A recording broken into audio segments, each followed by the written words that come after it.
Şəhərsalma və memarlıq ili çərçivəsində Naxçıvan Muxtar Respublikasının 102 illiyinə həsr olunan Spray Art sərgisi keçirilib.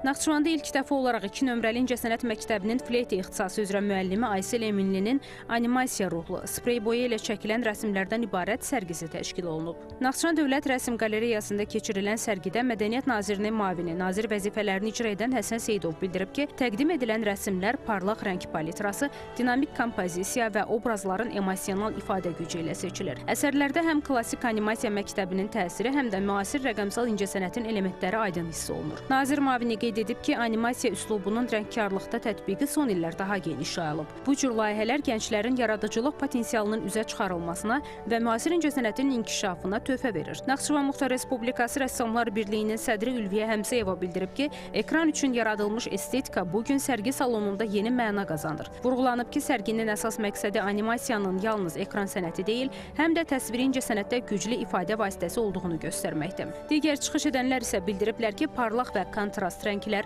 dinamik süjet xəttləri, fantaziya elementləri və emosional obrazlar sərginin əsas vizual xəttini təşkil edir. Musiqiçi rəssam Aysel Eminli çıxış edərək sərginin təşkilinə görə təşəkkürünü bildirib. Tədbirin bədii hissəsində Aysel Eminlinin yetirmələri, fleyta çalanlar qrupu ilə birgə ifaları dinlənilib.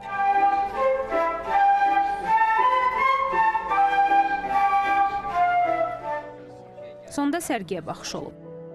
Naxçıvan Dövlət Rəsm Qalereyasında bir çox sərgilər təşkil olunmuşdur, bir çox görkəmli rəssamların əsərlərindən tədbirlər təşkil olunmuşdur. Amma ilk dəfə olaraq Naxçıvanda ilk rəssamlıq texnikası ilə Spray Art üzrə Rəsm Qalereyasında sərgi Eminli Ayselin sərgisi təşkil olunmuşdur. Baxmayaraq ki, musiqi sahəsində özünün sözünü demiş insanlardır, amma insandır, amma bax o öz rəsm əsərləri ilə də gələn qonaqları, gələn tamaşaçıları valeh elədi. Aysel xanımın yaradıcılığında uğurlar arzulayırıq və ümidvaram ki, gələcəkdə bundan da maraqlı, daha gözəl, geniş sərgiləri təşkil olunacaqdır. Oruç Mirzəyev, xanım Rüstəmzadə, Arzu Sadiqov, NTV Xəbər.